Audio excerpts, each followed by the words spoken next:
Rencana penataan kawasan Kintamani yang dicanangkan Pemkab Bangli mendapat dukungan kalangan legislatif di Bangli. Selain penataan tempat berjualan para pedagang, penyediaan sentral parkir dan mengatur jalur truk, Pemkab Bangli diharapkan bertindak tegas dan melakukan penegakan perda terhadap bangunan liar maupun bangunan mangkrak di seputaran penelokan Kintamani.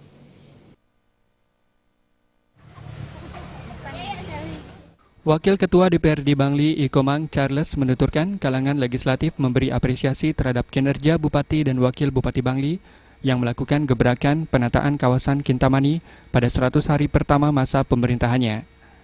Namun penataan yang dilakukan hendaknya secara menyeluruh dan berkesinambungan melalui penegakan perda sehingga persoalan kesemrautan di Kintamani segera teratasi.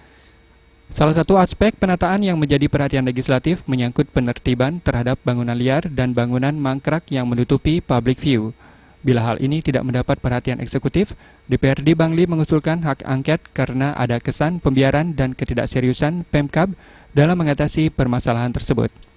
Perda itu ditegakkan karena kalau itu tidak dijalankan kami juga punya hak. Seperti kami sampaikan tadi, melakukan karena sudah melanggar perda. Berarti Pak Bupati tidak menjalankan perda RDRM ini. Jadi kami juga bisa melakukan hak angket, kami selaku DPR melakukan penyidikan karena sudah melanggar itu. Tidak dijalankan. Nah, paling tidak ada upaya solusi bagaimana caranya untuk mengatasi persoalan ini.